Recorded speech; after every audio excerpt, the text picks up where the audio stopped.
Olá, seja bem-vindo, seja bem-vinda a mais uma aula do Seminário Teológico Crer é Também Pensar. Nossa reflexão de hoje sobre Revolução Francesa. Eu tenho dito aqui que as nossas aulas aqui são apenas flashes, e é você que está do outro lado aí que tem de estudar, tem de aprofundar, fazer o dever de casa. Não é escola, não é faculdade que forma um líder, um pensador, um profissional. A faculdade, a escola apenas informa. Se você quer ter excelência, se você quiser fazer diferença, e no mundo hoje nós estamos vivendo este mundo globalizado, é preciso você ter excelência. Não há lugar para preguiça, não há lugar para mediocridade, porque hoje nós estamos vivendo um tempo onde nós temos todos os meios para poder estudar, enriquecer o conhecimento e fazer diferença onde nós estamos inseridos e imiscuídos. Entende? A Revolução Francesa foi um marco, foi um divisor de águas. Hoje nós estamos vivendo uma democracia e nós hoje herdamos e temos de voltar lá no século XVIII, especificamente em 1789, quando explode a Revolução Francesa e embasada nas ideias, nos ideais dos iluministas. Lembra quando nós estudamos aqui sobre esta era, esta fase da história chamada iluminismo, onde aqueles intelectuais, pensadores, aqueles que começaram a questionar a igreja, o Estado, eles queriam na verdade que pudesse participar e existia aquela monarquia absolutista, existia aquela igreja fechada, o clero, onde era a igreja que manipulava, que definia o que era sagrado, o que era profano, o que era certo, o que era errado. A igreja não se abria para o questionamento, para a ciência,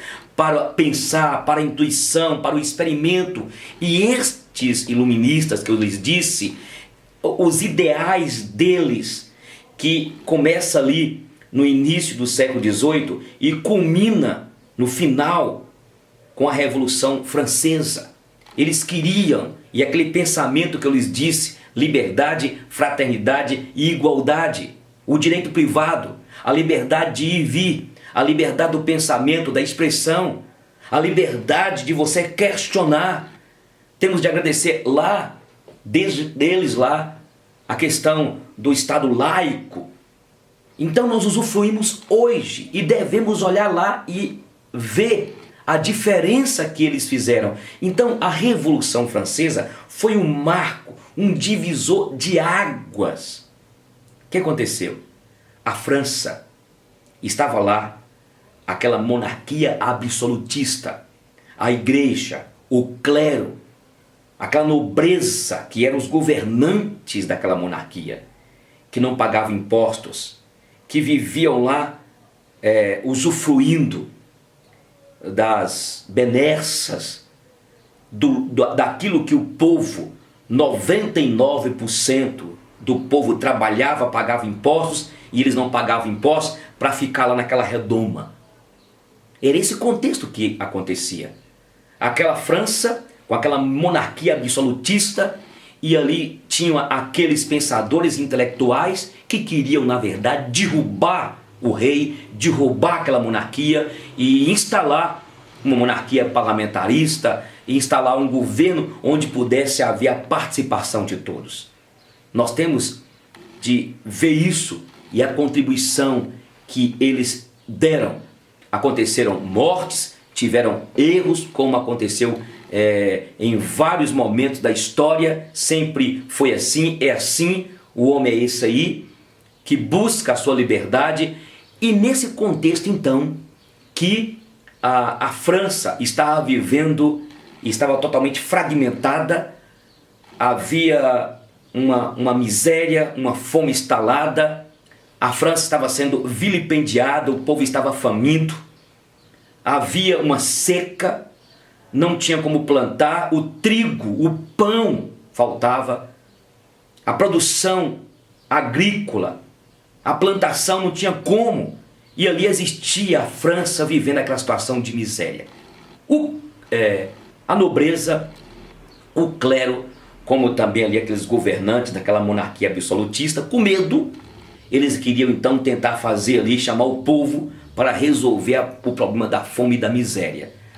Mas é interessante, e Maquiavel, o príncipe de Maquiavel, quando fala é melhor você ser temido do que amado, porque quando você é temido o povo te respeita, as pessoas te respeitam, mas cuidado para que para que você não gere ódio no povo, porque quando o povo tem ódio, o povo vai ter raiva e é terrível. E foi isso que aconteceu.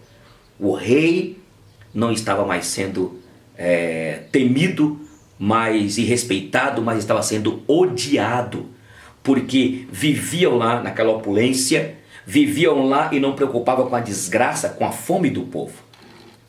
Tem um ditado que a Maria Antonieta, que era esposa de Luís XVI, aquela rainha austríaca, e um acordo que foi feito entre a França e a Áustria, que antes estava em guerra, mas fez um acordo, e aquela rainha Maria Antonieta, dizem que ela não declarou isso quando falaram, mas rainha, o povo está com fome, o povo não tem nem como comprar um pão, e ela fala, então que eles comprem o brioche, que era um pão especial, caro.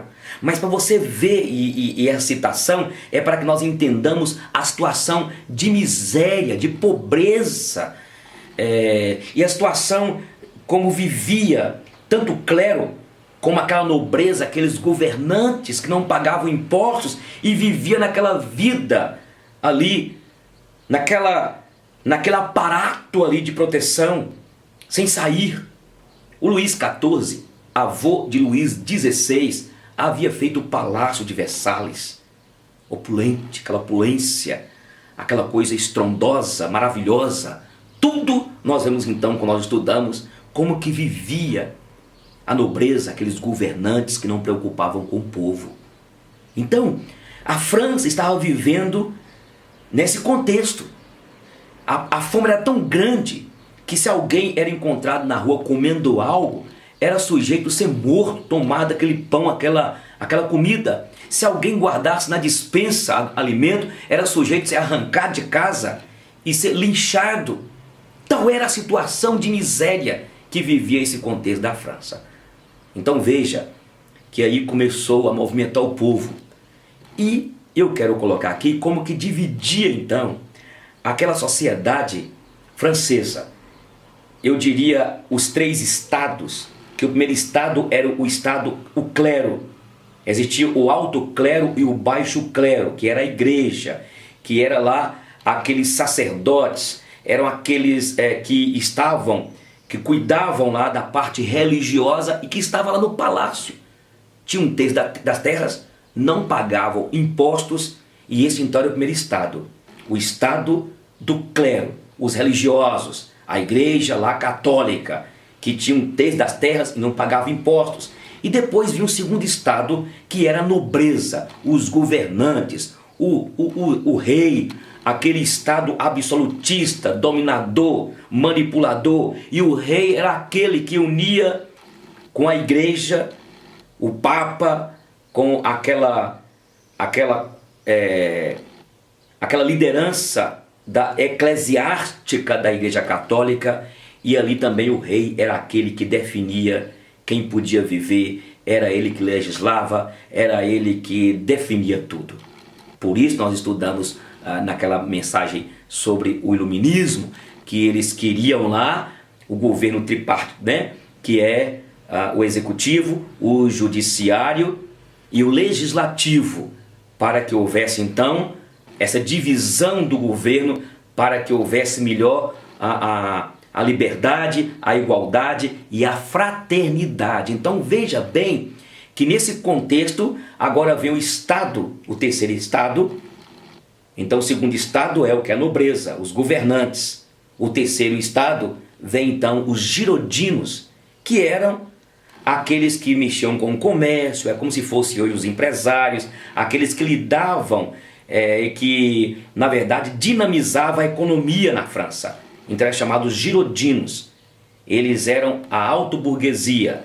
E tinham também os jacobinos, que alguns acreditam que era a média baixa A burguesia eram os intelectuais, eram os pensadores, os médicos, os advogados, os professores, os pensadores, os intelectuais. Eram chamados de jacobinos. Esse terceiro estado era formado também pelos camponeses e era formado também pelos sans-culottes, que eram aqueles que, na verdade, trabalhavam assalariados ou desempregados, artesãos, os artistas que mexiam com artes e assim por diante. Então 99% era o terceiro estado. O que eles queriam então, o primeiro estado? A nobreza. E também o segundo estado, o primeiro estado e o segundo estado, a nobreza, o clero, com medo de serem prejudicados e da desgraça chegar até eles, eles resolvem então convocar uma assembleia. E aí, essa assembleia, eles iriam definir a situação da fome e da miséria que estava campeando na França. Mas veja bem, o terceiro estado, eles resolveram chamar o terceiro estado.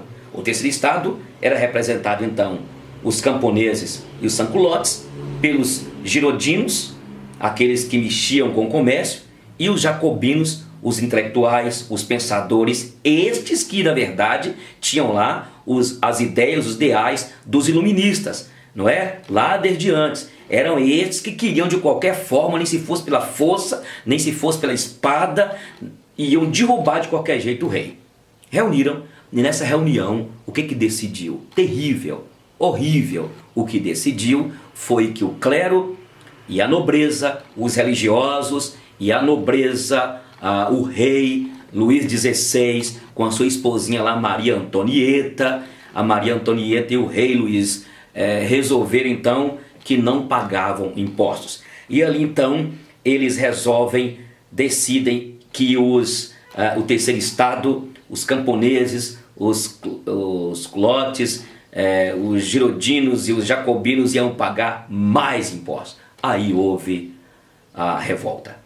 E passou o tempo, aí já foi em julho, quando reúnem os girodinos, os jacobinos, o terceiro estado, e resolvem fazer uma assembleia constituinte para definir a qualquer custo eles iriam derrubar o rei, nem se fosse com sangue. E isso aconteceu quando eles resolveram derrubar aquela prisão chamada Bastilha, que era a prisão feita desde antes pelos reis Luís XIV, Luís XV, XVI, aquela prisão que ficava lá perpétua, onde ia o prisioneiro e morria lá tomando água e comendo pão. E diz a história, alguns historiadores, que a revolta foi tão grande do povo, desses que queriam derrubar mesmo o rei, e conseguiram, na verdade, no início, aquilo que eles queriam, eles foram lá e com as mãos, diz que eles conseguiam com as mãos, com as unhas, pegar aqueles tijolos, aquelas pedras, arrancarem e colocaram fogo na Bastilha e derrubaram aquela prisão que há muito tempo estava ali. Então, o rei, na verdade, ele não perdeu, vamos dizer, o poder, mas tornou como se fosse uma monarquia parlamentarista. Lembrando que os girodinos, que era a alta burguesia, que eram aqueles que trabalhavam na perspectiva da economia, do trabalho lá, que eram aqueles empresários, que eram aqueles que geravam com o trabalho deles a economia, eles eram aqueles que nunca faziam parte do poder. Eles queriam fazer parte do poder, da política. Esse foi um momento que, na verdade, a Revolução Francesa começa a ganhar uma força.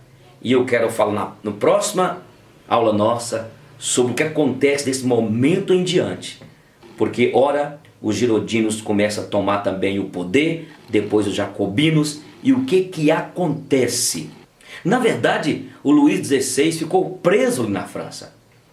O que a Revolução Francesa, naquele momento, o que depois daquilo, o que acontece no mundo até hoje? Ok? Depois eu volto a falar com vocês sobre a continuação da Revolução Francesa. Até mais.